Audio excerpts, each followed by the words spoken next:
అందరికీ హాయ్ అండి. Welcome to Basara Navodaya Sainik academy. So Sainik school కౌన్సిలింగ్లో ఒక కొత్త ప్రాసెస్ అంటే మెడికల్ టెస్ట్ అనేది ముందు కండక్ట్ చేయడం అనేది ఇప్పుడు ఈ ఇయర్ నుంచి స్టార్ట్ చేశారు. అయితే ఈ మెడికల్కి సంబంధించిన దాంట్లో అంటే హాస్పిటల్కి తీసుకొని వెళ్ళాల్సిన దాంట్లో చాలామందికి ఏ హాస్పిటల్కి వెళ్ళాలి అనేది కూడాను డే టు టైం వచ్చింది. అయితే హాస్పిటల్కి తీసుకొని వెళ్ళాల్సిన డాక్యుమెంట్లో మెడికల్ ఫామ్ అనేది కూడాను తీసుకొని వెళ్ళాలి, 3 సెట్స్ తీసుకొని వెళ్ళాలి అనేది అక్కడ ఉంది అనమాట. సో ఆ మెడికల్ ఫామ్ని ఎలా మనం డౌన్లోడ్ చేసుకోవాలి మీరు చూస్తున్నారు. ఇదిగోండి, ఇక్కడ ఇది హోమ్ పేజ్ అనమాట. మీకు సైనిక్ స్కూల్కి సంబంధించిన కౌన్సిలింగ్కి సంబంధించిన ఏది కావాలన్నా కూడాను మీకు అఫీషియల్ వెబ్సైట్ని మాత్రమే ఫాలో అవ్వాలి అని చెప్తున్నారు అన్నమాట. వేరే అదర్ వెబ్సైట్స్ ఏవి కూడాను ఫాలో అవ్వకూడదు. అయితే మనకి ఇంపార్టెంట్ ఆ డాక్యుమెంట్స్ అనేవి ఏవి కావాలనేది కావాలనుకుంటే ఇదిగోండి కౌన్సిలింగ్ ప్రాసెస్ అని కనబడుతుంది కదా హోమ్ పక్కన, ఈ కౌన్సిలింగ్ ప్రాసెస్ మీద క్లిక్ చేయండి.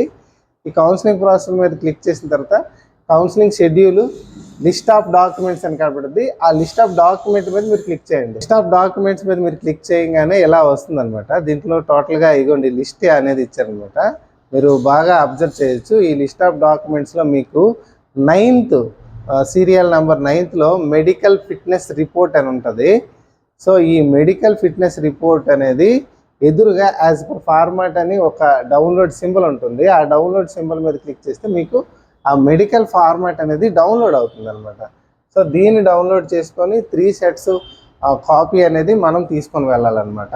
ఒకసారి నేను డౌన్లోడ్ చేసింది మీకు ఒకసారి చూపిస్తాను అండి. ఇదిగోండి మీరు స్క్రీన్ మీద చూస్తున్నారు. ఇదిగోండి ఇదే మెడికల్ టెస్ట్కి సంబంధించిన ఫార్మాట్ అనమాట. టోటల్గా 16 పేజెస్ ఉంటాయి. ఇవి 3 సెట్స్ తీసుకొని వెళ్ళాలి. ఇదిగోండి ఇది మీరు ఆల్మోస్ట్ మీతో పాసిబుల్ అయిన వరకు మీరు ఇది ఫిల్ చేసేసేయండి. AISSE 2026 అప్లికేషన్ నంబరు, అలాగే సెల్ఫ్ అటెస్టెడ్ ఫోటోగ్రాఫ్ అనమాట. అంటే ఫోటో పేస్ట్ చేసి దాని మీద సిగ్నేచర్ పెట్టాల్సి ఉంటుంది. నెక్స్ట్ సైనిక్ స్కూలు, మీకు ఏ సైనిక్ స్కూల్ ఇచ్చారనేది ఇక్కడ ఎంటర్ చేయండి. తర్వాత మెడికల్ ఎగ్జామినేషన్ రిపోర్ట్ అనేది చూస్తే ఇగో పర్సనల్ స్టేట్మెంట్స్ అన్నీ కూడాను ఇవి మనం ఫిల్ చేయడం బెటరు. అంటే శాంపుల్గా మీరు ఫిల్ చేసుకుంటే మంచిది. నెక్స్ట్ అక్కడికి వెళ్ళిన తర్వాత హాస్పిటల్కి వెళ్ళిన తర్వాత వాళ్ళు ఏమైనా మేమే ఫిల్ చేస్తామంటారేమో చూద్దాం. మీరు ఒక ఎక్స్ట్రా కాపీని మీరు తీసుకొని వెళ్ళిపోతే మంచిది. ఆల్రెడీ ఆ ఎక్స్ట్రా కాపీలో మీరు ముందే ఫిల్ చేసుకోండి. సో ఎందుకంటే అక్కడ ఒక్కోసారి సడన్గా అడుగుతారనమాట. ఫాస్ట్గా మీరు ఫిల్ చేసి నాకు ఒక 15 మినిట్స్లో ఇవ్వండి, 30 మినిట్స్ ఇచ్చేయండి అని అంటారు. అప్పుడు మీరు కన్ఫ్యూజ్ అయిపోతారు అనమాట. అందుకోసమని సో స్టూడెంట్స్ సంబంధించిన డీటెయిల్స్ అన్నీ కూడా బ్లడ్ గ్రూప్ కావాలి, ఐడెంటిఫికేషన్ మార్క్స్ కావాలి, next permanent address, next date of birth, ఇకపోతే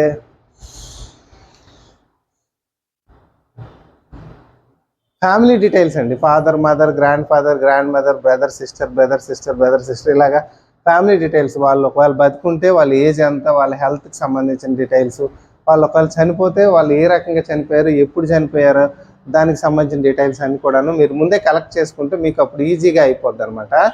నెక్స్ట్ ఫ్యామిలీకి సంబంధించిన హిస్టరీ అనమాట. సో మీ ఫ్యామిలీలో ఎవరికైనా ట్యూబర్క్యులోసిస్ ఉందా, ఉంటే ఎస్, లేదంటే no.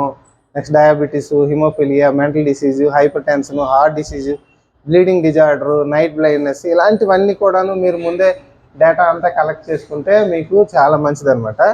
Next personal and medical history కూడాను ఏమైనా ఉంటే ఇక్కడ మీరు రాసుకోవాలి ఈ ఫామ్లోన.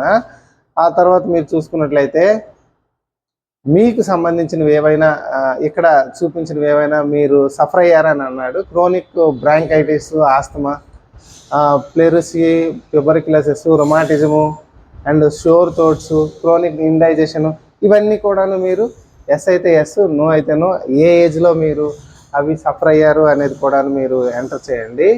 వెళ్ళి అక్కడ అడ్మిట్ అయ్యారా, ఒకవేళ అడ్మిట్ అయితే ఎప్పుడు, అలాగే ఆ హాస్పిటల్లో ఎంత టైం మీరు స్టే చేశారు, ఆ డిసీజ్ తాలూకు నేచరు, అవన్నీ కూడాను ఎంటర్ చేయండి. ఆ తర్వాత మీరు ఎప్పుడైనా వ్యాక్సినేషన్ వేసుకున్నారా, వ్యాక్సినేషన్ అంటే వ్యాక్సిన్స్ ఉంటాయి కదా, సో ఆ వ్యాక్సిన్స్ ఉంటే ఆ వ్యాక్సినేషన్ వేసుకున్నారా, ఎస్ అయితే ఎస్, నో అయితే నో. ఒకవేళ ఉంటే ఆ డేట్ ఆఫ్ వ్యాక్సినేషన్ కూడాను అడిగారు అనమాట. అవి ఏమైనా ఉంటే మీరు ఇన్ఫామ్ చేయండి. అటాచ్ చేయమన్నారు, కార్డ్స్ అటాచ్ చేయమన్నాడు. ఇవన్నీ వ్యాక్సినేషన్కి సంబంధించింది. ఆ తర్వాత డిక్లరేషను, మీరు మీ signature, name, application number, father signature, mother signature ఇవన్నీ ఉంటాయి. ఆ తరువాత అంటే 6th పేజ్ నుంచి మెడికల్ ఎగ్జామినేషన్ అనమాట. అంటే డాక్టరు మొత్తం ఇది ఫిల్ చేయాల్సి ఉంటుంది, లేదంటే మీరే ఫిల్ చేయాలనేది అక్కడ మీరు వెళ్ళిన తర్వాత తెలుస్తుంది. అంటే స్టూడెంట్ తాలూకా హైటు, వెయిటు, అలాగే యూరిన్ ఎగ్జామినేషన్ అనేది చూడాలి. అలాగే బ్లడ్ ఎగ్జామినేషన్ అంటే బ్లడ్ తాలూకా హిమోగ్లోబిన్ అవన్నీ కూడాను ఉంటాయి. నెక్స్ట్ ప్రతిది కూడా చూస్తారు. అంటే ఫిజిక్, అలాగే స్కిన్, అబ్డోమెన్ అంటే లివరు అండ్ స్ప్లీన్ ఉంటాయి. కార్డిలో vascular system, heart size, sounds, రిథము ఇవన్నీ కూడాను వాళ్ళు చెక్ చేస్తారని నేను అనుకుంటున్నాను. సో అవన్నీ కూడా వాళ్ళే ఫిల్ చేస్తారు. ఓకే. సో ఈ డీటెయిల్స్ మీరు ఒకసారి మొత్తం చూస్తే మీకు తెలిసిపోద్ది అనమాట. అంటే మొత్తం చదవండి మీ ఫ్రీ టైంలో. ఇదంతా కూడాను చదివితే అసలు ఏ రకంగా టెస్ట్ చేస్తారు, ఏ రకంగా దేనికి చెకింగ్ అనేది ఉంటుంది అనేది కూడా మొత్తం తెలుస్తుంది అనమాట. అలాగే చెకింగ్ అయిన తర్వాత సిగ్నేచర్ అనేది కూడాను మెడికల్ ఎగ్జామినేషన్ ఎవరైతే చేస్తారో వాళ్ళ సిగ్నేచర్ ఉంటుంది, డాక్టర్ తాల సిగ్నేచరు. ఇదంతా అయిపోయిన తర్వాత మీకు ఏ స్కూల్లో అంటే ఏ స్కూల్ ద్వారా మీకు మెడికల్ టెస్ట్కి కాల్ లెటర్ అనేది వచ్చిందో చూసి ఆ స్కూల్ అంటే మెడికల్ ఎగ్జామినేషన్ అవ్వగానే ఆ డాక్యుమెంట్ తీసుకుని వెళ్ళి ఆ స్కూల్కి సబ్మిట్ చేయాల్సి ఉంటుంది. ఇది చాలా చాలా ఇంపార్టెంట్ అనమాట. ఫర్ ఎగ్జాంపుల్ మీకు కోరుకొండ సైనిక్ స్కూల్లో సంబంధించిన మెడికల్ టెస్ట్కి మీకు రమ్మన్నారనుకుంటే మెడికల్ టెస్ట్ అవ్వగానే ఈ డాక్యుమెంట్ తీసుకుని వెళ్ళి మీరు ఆ స్కూల్కి సబ్మిట్ చేయాల్సి ఉంటుందన్నమాట. ఇది చాలా చాలా ఇంపార్టెంట్ అనమాట. సో ఇది డౌన్లోడ్ చేసుకోండి. 3 సెట్స్ తీసుకుని వెళ్ళాలి. ముందే మీరు ఒకటి చదివి రఫ్గా ముందే ఒక సెట్ని మీరు రాసుకోండి ఎక్స్ట్రాగా అనమాట. అంటే 3 సెట్స్ కాకుండా ఎక్స్ట్రాగా రఫ్గా రాసుకోండి. ఎందుకంటే డీటెయిల్స్ అన్నీ మీ దగ్గర ఉంటాయి. అక్కడికి వెళ్ళిన తర్వాత అక్కడ స్టాఫ్ ఏ రకంగా చెప్తారో అది మీరు ఫాలో అవ్వండి. ఓకేనా? Thank you.